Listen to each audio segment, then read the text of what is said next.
आज का टॉपिक हमारा व्हाट इज ग्लोबलाइजेशन। देखिए पूरा का पूरा चैप्टर ही ग्लोबलाइजेशन के बारे में पढ़ाया जा रहा है, पढ़ाया गया नहीं कि व्हाट इज ग्लोबलाइजेशन या ग्लोबलाइजेशन से हो क्या रहा है। तो ज्यादा कुछ बताने की जरूरत नहीं है। मल्टीनेशनल कॉर्पोरेशंस जो हमारे देश के अंदर आज आप पहुंची हैं वो ग्लोबलाइजेशन की वजह से ही आप पहुंची। मल्टीनेशनल कॉर्पोरेशन आकर के करती क्या है? मल्टीनेशनल कॉर्पोरेशंस वेरियस पार्ट्स में वर्ल्ड के जाती हैं और जाकर के वहां पर करती हैं फॉरेन इन्वेस्टमेंट। ऐसे करती कि नहीं करती? yes, हमने एक मल्टीनेशनल कॉर्पोरेशन फोर्ड का एग्जांपल देखा था कि जब हमारे देश के अंदर इंडिया के अंदर कोलैबोरेशन करने के लिए आई, उसने भी क्या किया? 1700 करोड़ रुपए का फॉरेन इन्वेस्टमेंट आते ही कर दिया हमारे देश के अंदर। करा था ना? Yes sir. तो क्वेश्चन जैसे इसमें पूछा जाता है व्हाट इज ग्लोबलाइजेशन, सो हम एक जनरल वे में कह सकते हैं in globalization multinational corporations come in which they invest in various part of the world foreign investment। वो various part of the world में जाती हैं अलग अलग हिस्सों में वर्ल्ड के और जाकर के वहां पर फॉरेन इन्वेस्टमेंट कर दिया करती हैं। ग्लोबलाइजेशन जो शब्द है कई बार हमने हिस्ट्री के अंदर पढ़ा, कई बार हम लोगों ने पॉलिटिकल साइंस के अंदर पढ़ा, इकोनॉमिक्स में भी पढ़ रहे हैं।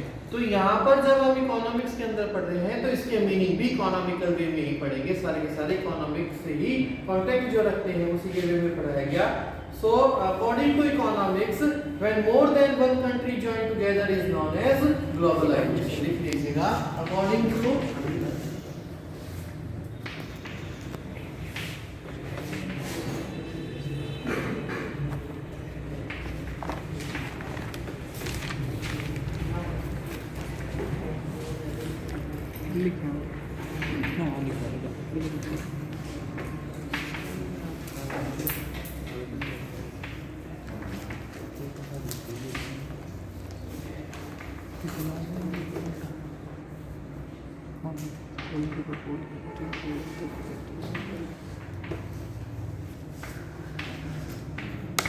economics when more than one country joins together is known as globalization। या फिर आपके बोर्ड पर लिखा हुआ है when a country joins with other countries of the world is known as globalization। जब एक कंट्री अपने बिजनेस को एक्सपेंड करने के लिए दूसरे देशों के साथ अपने आप को कनेक्ट करती है, ज्वाइन करती है, इंटीग्रेट करती है, उस प्रोसेस को ही हम मल्टीनेशनल कॉर्पोरेशंस के अंदर काउंट कर सकते हैं। उस प्रोसेस को हम क्या कहते हैं? ग्लोबलाइजेशन कहते हैं। समझ में आ गया आप लोगों को? फिर क्वेश्चन आता है व्हाट हैपेंस इन ग्लोबलाइजेशन। बाद व्हाट हैपेंस इन ग्लोबलाइजेशन, जब हमें पता चल गया ग्लोबलाइजेशन क्या है, क्या होता है ग्लोबलाइजेशन के अंदर, ये ग्लोबलाइजेशन प्रोसेस के अंदर क्या होता है? एमएनसीज आती हैं और वो क्या करती हैं? इन्वेस्ट करती हैं। कौन सा इन्वेस्टमेंट? Foreign investment. देखिए अब हमारे लिए फॉरेन कंट्रीज कौन सी है? इंडिया हमारा एक नेशन है तो मदरलैंड हो गया, इसे तो हम नेशन कहेंगे। बाकी इसके अलावा जितने भी कंट्रीज हैं उनको फॉरेन कंट्रीज के अंदर काउंट करते हैं। तो ऐसे ही जो दूसरे देश की कंपनी अगर वो हमारे देश को क्या कंसीडर कर रही होगी? फॉरेन कर रही होगी। तो इसीलिए ही हम शब्द क्या कहते हैं? फॉरेन इन्वेस्टमेंट करती है। दूसरी देश की जब कंपनी हमारे देश के अंदर आकर के कोई इन्वेस्टमेंट करती है हम उसे फॉरेन इन्वेस्टमेंट कहते हैं क्योंकि वो हमारी एक फॉरेन कंट्री है। So in globalization MNCs invest in various part of world as foreign investment, और फॉरेन इन्वेस्टमेंट जब इंक्रीज होंगे उसकी वजह से हमारा फॉरेन ट्रेड भी बढ़ना शुरू हो जाएगा। बढ़ेगा कि नहीं बढ़ेगा?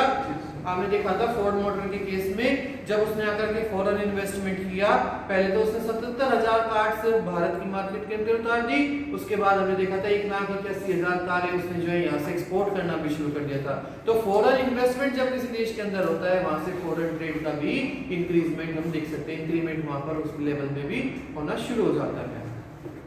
Foreign trade between countries had been rising rapidly, और मल्टीनेशनल कॉर्पोरेशंस के आने से आज देश के अंदर जो फॉरेन ट्रेड है वो बहुत तेजी से बढ़ता जा रहा है।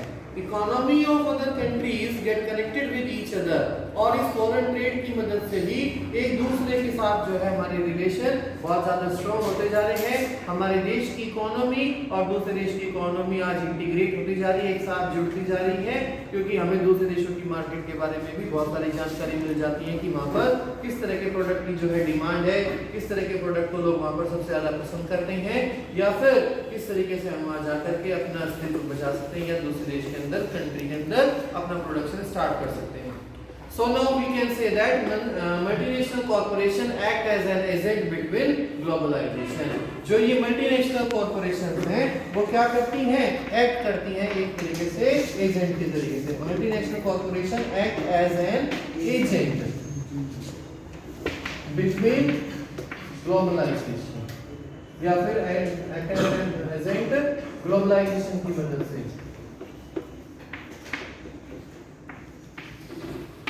एजेंट क्यों कहा गया, क्योंकि मल्टीनेशनल कॉर्पोरेशन मैंने बताया एक देश के साथ नहीं कई देशों के साथ संबंध रखती हैं, तो वो दोनों के बीच में लिंक हो गया।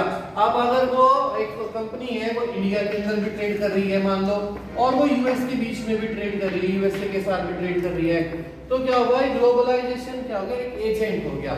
वो इंडिया के बारे में भी सब कुछ जानता है और किसके बारे में, यूएसए के बारे में, दोनों की मार्केट के बारे में से फेवरेबल और अनफेवरेबल कंडीशंस के बारे में बिल्कुल क्लियरली नॉलेज है। इसलिए यहाँ पर कहा गया कि ग्लोबलाइजेशन एक तरीके से हमारे एजेंट का काम करता है जो दोनों के बारे में ही पूरी नॉलेज रखता है, और इस एजेंट की वजह से ही ये जो एमएनसीज आती हैं ये फ्लरिश करती हैं दूसरे कंट्रीज के अंदर अपने ट्रेड को। So लास्ट में बताया गया as foreign investment increases, foreign trade will increase, integration of product and market across country, और foreign investment होता है, foreign trade बढ़ता है, और integration of market होता है, जो हमने कल लास्ट वाले वीडियो में भी देखा था। integration of market में समझा था कि किस तरीके से foreign trade की वजह से integrate होती है मार्केट।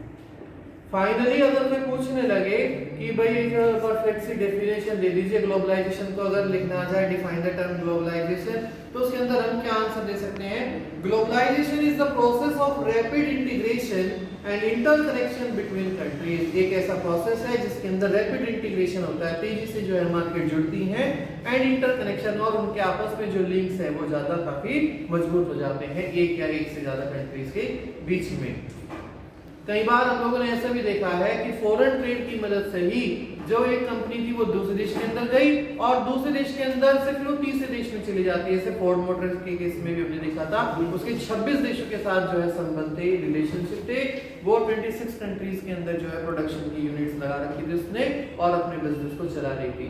तो ऐसा नहीं कि उसने 26 के 26 कंट्रियों के अंदर एक साथ जाकर के अपने सेंटर्स को खोल दिया, अपनी यूनिट्स को लगा दिया। पहले वो अपनी कंट्री के अंदर सक्सेसफुल हुई, फिर उसने दूसरी कंट्री के साथ अपने रिलेशनशिप को स्ट्रॉन्ग किया।